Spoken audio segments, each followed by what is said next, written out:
मैं आपको बताऊं 19 तारीख के दिन अहमदाबाद गुजरात में एक और प्रोग्राम है all India Muslim personal law board का, उसमें भी पब्लिक गैदरिंग ही होगा। और अगर ये कानून जिस तरह से अमित शाह का स्टेटमेंट आ रहा है वो कानून बनाने की कोशिश करेंगे तो हम उसकी पुरजोर मुखालिफत करेंगे। मेरे भाई एक मिनट आप पढ़ लीजिए, उस मसौदे को खत्म नहीं किया जा रहा है, उसमें सुधार किया जा रहा है कि वक्फी संपत्तियों का सही उपयोग हो जाए, इसलिए सुधार किया जा रहा है। उसमें महिलाओं को लिया जा रहा है, सुधार किया जा रहा है। मुझे बड़ा अफसोस होता है जब मैं देखता हूं कि एक मस्जिद के अंदर 4 मंजिल बन गई या 2 मंजिल बन गई या 3 मंजिल बन गई, मुझे कोई दिक्कत नहीं है 10 मंजिल बनाई जाए, लेकिन उन 10 मंजिलों का काम अगर इबादत के लिए किया जाए मैं उसके साथ हूं। लेकिन मैं वहां क्या देखता हूं, एक तरफ कबाड़ी की दुकान खुल गई, एक तरफ पंचर वाले की दुकान खुल गई और उनको किराए पे दे दिया गया। मस्जिद के अंदर कोई दुकान नहीं खुल सकती। अरे छोड़िए साहब, मेरे साथ दिल्ली में आइए, मस्जिद के अंदर कोई दुकान कोई नहीं कर सकती। अरे मस्जिद का जो बाहरी हिस्सा है, बाहरी हिस्सा आपको नहीं मालूम है कि मस्जिद इबादत की जगह है, बाहरी हिस्से में दुकानें बनती है किराए से। मैंने भी देखी है। अमानुल्लाह खान को बचाने क्यों आए बेचारे के सारे लाइन लगा बुलाया जा रहा है। अमानुल्लाह खान तुम्हारा चाचा।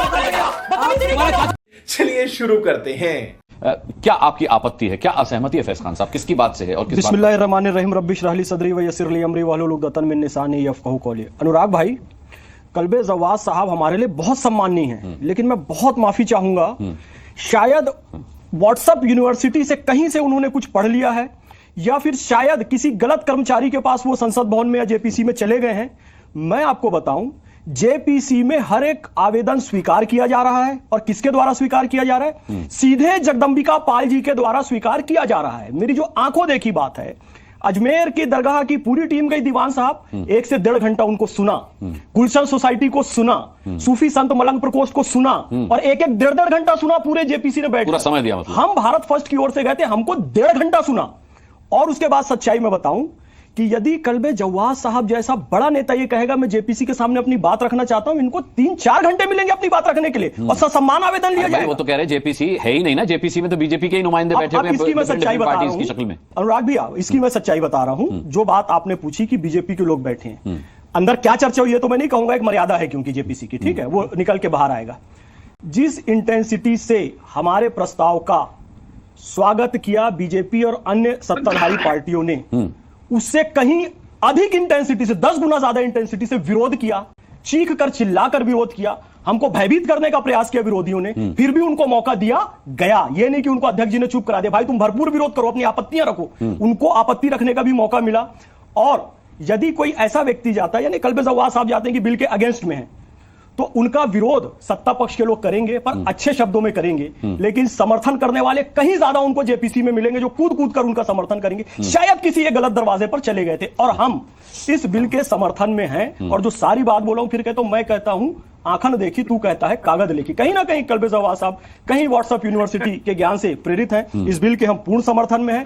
भाई यदि वक्फ के यदि रजिस्ट्रेशन हो जाता है तो अच्छी बात ना, कुरान शरीफ यही तरह कहता है अनुराग भाई, पाक चीजों को आप दान कीजिए, यानी वक्फ शब्द नहीं आए पर पाक चीजों को दान करने के बारे में बात आई है, उसका सही सदुपयोग हो, अनाथालय खुले, अस्पताल खुले, स्कूल खुले, मस्जिद खुले, मदरसा खुले, ये सारी चीजें खुले, लेकिन वो अब तक नहीं हो पाया जो इस बिल से हो जाएगा। बिल्कुल। दानिश कुरैशी साहब, पहले पॉलिटिकल पार्टीज को यह आपत्ति थी कि सरकार अमेंडमेंट बिल लाना चाहती है और बाकी पार्टीज को, यानी विपक्ष को विश्वास में नहीं लेना चाहती। फिर पॉलिटिकल पार्टीज की यह दिक्कत दूर हो गई जब जेपीसी का गठन हुआ, लेकिन दिक्कत अब नई शुरू हुई है कि कल्बे जवाद साहब जैसे मौलाना इसे फर्जीवाड़ा बता रहे हैं, उस पर यकीन नहीं कर रहे, कह रहे हैं कि वो भी सरकार का ही एक फेस है।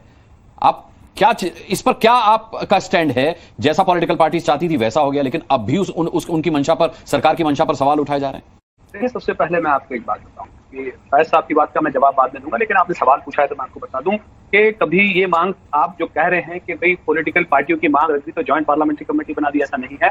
हम पहले से ही इसके मुखालिफ थे, क्योंकि जितना कुछ है वक्फ के जो भी लॉस थे वो इनफ थे, लेकिन उसमें अमेंडमेंट के नाम पर जो भी सुधारे की बात कर रही है भारतीय जनता पार्टी, उसकी नीति बिल्कुल साफ तौर पे हमको समझ में आ रही है कि दरअसल वो चाहते क्या है। इसकी मुखालिफत अगर वो बाकी पॉलिटिकल पार्टीज को नीति समझ में नहीं आएगी तो फिर सर्वसम्मति से ही तो फैसला होना है। जेपीसी का मतलब क्या है सर? आप सिर्फ बीजेपी की मंशा पर क्यों ध्यान दे रहे हैं इसमें, जब जेपीसी फैसला कर रही है? अब मैं अपनी बात खत्म कर लूं, आराम से सुन लीजिए ना, आप अच्छे से सुन लीजिए। अब सवाल आके ये खड़ा रहा कि इसकी मुखालिफत करने के लिए तमाम लोग इकट्ठा हुए, समूचा विपक्ष इकट्ठा हुआ, उसमें तमाम विपक्ष इकट्ठा हुआ। विपक्ष जब इकट्ठा हुआ तो ज्वाइंट पार्लियामेंट्री कमेटी बनाई, ज्वाइंट पार्लियामेंट्री कमेटी बनी और ज्वाइंट पार्लियामेंट्री कमेटी के बाद आप अकेले कल्बे जवाद साहब की बात छोड़ दीजिए, तमाम all India Muslim personal law board के जितने भी बड़े बड़े उलमा है तमाम ने उसकी मुखालिफत की है और पुरजोर मुखालिफत की है। और ये जो कंप्लेन जवाद साहब आज जो कर रहे हैं ये कंप्लेन दूसरे उलमाओं ने भी की है। मैं आपको बताऊं 19 तारीख के दिन अहमदाबाद गुजरात में एक और प्रोग्राम है all India Muslim personal law board का, उसमें भी पब्लिक गैदरिंग ही होगा। और अगर ये कानून जिस तरह से अमित शाह का स्टेटमेंट आ रहा है वो कानून बनाने की कोशिश करेंगे तो हम उसकी पुरजोर मुखालिफत करेंगे।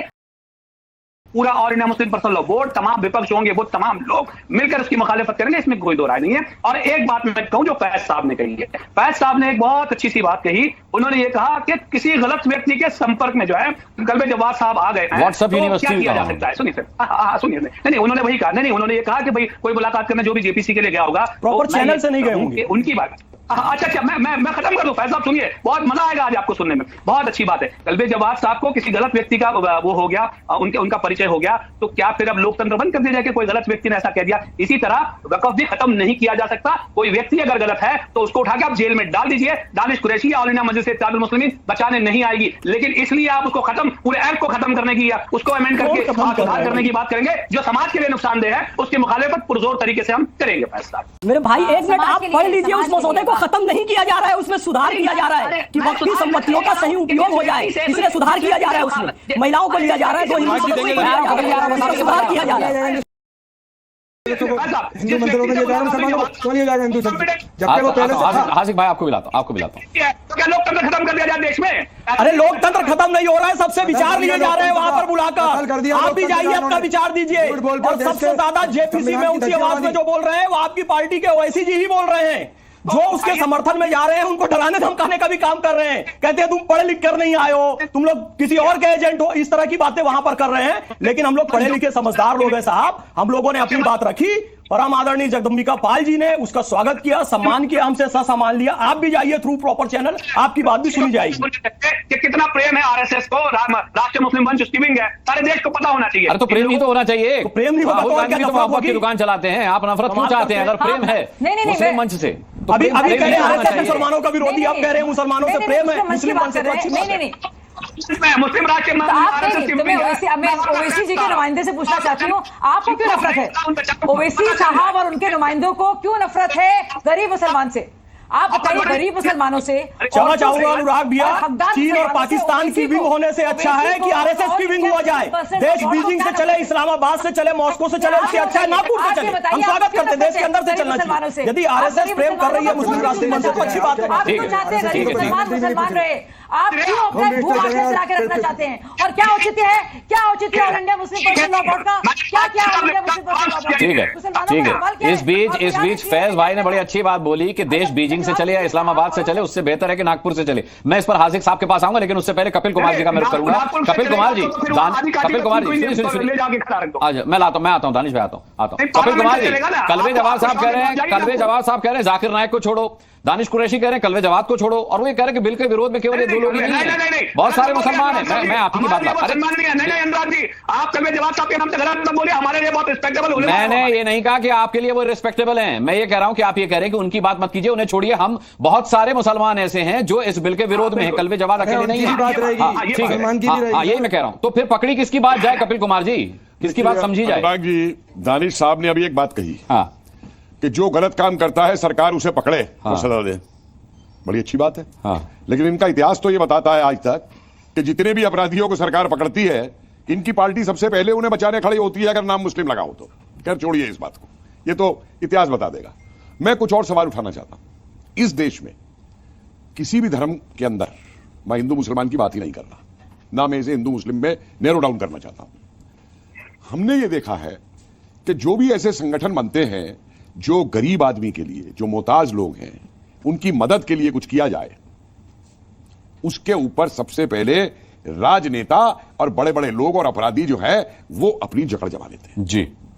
और उस जकड़ को जमाने के बाद में जिस तरीके से वो उसका इस्तेमाल करते हैं उन जमीन, मैं बड़ा खुश होऊंगा अगर वक्फ बोर्ड की जमीनों के ऊपर अनाथालय बने, स्कूल बने, अस्पताल बने, पढ़ाने के लिए उनको बने और ट्रेनिंग के लिए बने, उनको सेंटर्स के लिए। लेकिन अगर उन जमीनों को कब्जा के उनके ऊपर ये बड़े बड़े जो समाज के ठेकेदार हैं, ये कब्जा के माल बनेगी उसके ऊपर कहीं पे। एक छोटा सा सवाल पूछता हूं, बुरा मत मानिएगा जनाब, लेकिन मैं कंसर्न हूं, मैं इसलिए सवाल पूछ रहा हूं। मैं एक बात पूछना चाहता हूं, मैं अक्सर गुजरता हूं। नहीं कपिल भाई, मैं आपसे कहना चाहूंगी कि सबसे बड़े मुस्लिम हितैषी आप इस वक्त अपने को साबित कर रहे हैं ये बात कहकर। नहीं, मैं कुछ और कहना चाह रहा हूं, मैं शाहिदा जी मैं कुछ और कहना चाह रहा हूं, मैं और कहना चाह रहा हूं। मुझे बड़ा अफसोस होता है जब मैं देखता हूं कि एक मस्जिद के अंदर 4 मंजिल बन गई या 2 मंजिल बन गई या 3 मंजिल बन गई, मुझे कोई दिक्कत नहीं है 10 मंजिल बनाई जाए, लेकिन उन 10 मंजिलों का काम अगर इबादत के लिए किया जाए मैं उसके साथ हूं। लेकिन मैं वहां क्या देखता हूं, एक तरफ कबाड़ी की दुकान खुल गई, एक तरफ पंचर वाले की दुकान खुल गई और उनको किराए पे दे दिया गया। मस्जिद के अंदर कोई दुकान नहीं खुल सकती। अरे छोड़िए साहब, मेरे साथ दिल्ली में आइए, मस्जिद के अंदर कोई दुकान कोई नहीं कर सकता। मैं आपको दिल्ली में घुमा दूंगा, माफ कीजिए, मैं बिना सबूत के नहीं बोलता हूं। मस्जिद को बदनाम कर रहे हैं कि मस्जिद में कबाड़े का बदनाम नहीं कर सकता। अगर कोई मस्जिद इबादत का घर है, इबादत के अलावा कोई काम नहीं हो सकता। अगर कोई वहाँ पर्सनल आदमी को भी बनाए कि आप कारोबारी बात नहीं करें। अरे काम मस्जिद के बाहर होगा सर, अपने बिजनेस की बात भी नहीं कर मेरे साथ चलिए, मैं दिखाता हूं आपको। जानकारी है नहीं, क्या नहीं हो सकता और क्या हो रहा है। मस्जिद के अंदर नहीं होगा कोई भी काम। की बात मत करिए, आप अंदर कह रहे हैं मस्जिद के अंदर किधर माने बनते हैं, उसमें चल रही है मस्जिद की यही आप लोग वो भी आपको करना चाहते हैं, खारिज है मस्जिद को बाहर नहीं लाना चाहते, आप सिर्फ आपके रस्मों को नहीं करना चाहते हैं। आप झूठी बात कर रहे हैं। अरे मस्जिद का जो बाहरी हिस्सा है खारिज है मस्जिद है, बाहरी हिस्सा है, बाहरी हिस्से में दुकानें बनती है किराए से। मैंने भी देखी मैंने हासिफ भाई आपको दिखा दूं, मैंने भी देखा। खारिज है मस्जिद है, मस्जिद के बाहर का हिस्सा है। कपिल जी को बात पूरी करने दीजिए। कपिल जी अनुराग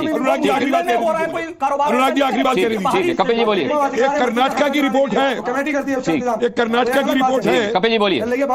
12 लाख करोड़ का वो है वक्फ बोर्ड में। बड़ी अच्छी बात, मैं बड़ा खुश हूँ। सुन लीजिए कपिल जी को बात।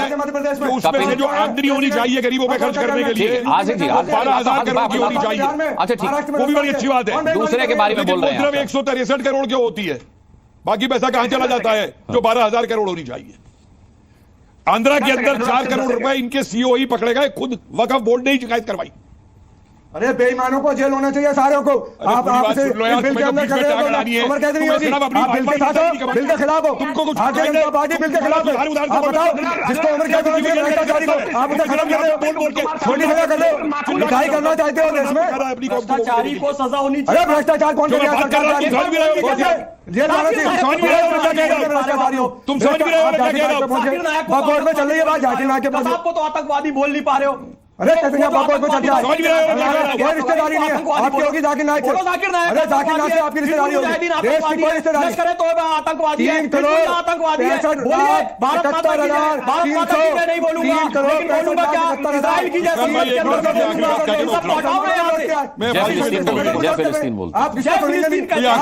भारत माता की कैसे मान लिया? गर्दन पर छुरी भी रखो, भारत माता की जय नहीं बोलूंगा, पर संसद में 63,963 लोगों ने विरोध कर ये दिया। भैया ठीक है, जाकिर नायक ने जैसी बोला उसने चैनल पे जाओ। बोल रहे कितना खाया है, सारे मेल आए, बोर्ड में क्या किया है उसने? साथी कू का सब एक जैसा सब बचाने वाले थे उसको। ये बंद कीजिए, अपना विचार दीजिए ना, अपनी भाषा अमानुल्लाह खान को बचाने क्यों आ गए थे सारे के सारे लाइन लगा के? बुलाया जा रहा है। अमानुल्लाह खान तुम्हारा चाचा लगता है, तुम्हारा चाचा लगता है। आराम से बहुत ही सम्मानीय है, आपको नहीं बुलाया जा रहा, तो गलत लोगों से अनुराग जी आखिरी बात कहने दीजिए, मैं उसको बहुत ही एक कानूनी बात कहने जा रहा हूँ। आखिरी बात लिया गया, कल पे सवाल साहब का भी आवेदन लिया जाएगा, उनको 4 घंटे सुना जाएगा। 10 घंटे सुनो। बात यह है कि जो बिल आ रहा है उसमें मुसलमानों की फलाह बहबूद के लिए काम होना चाहिए, गरीबों के लिए होना चाहिए। तो आपको अस्पताल नहीं चाहिए, आपको स्कूल नहीं चाहिए। नहीं हासिफ भाई, आपको स्कूल नहीं चाहिए, आपको अस्पताल नहीं चाहिए। स्कूल बनना चाहिए। क्या दिक्कत है? यही तो संशोधन है। अरे आप सुनिए, मैं लाता हूँ आपको, मैं लाता हूँ।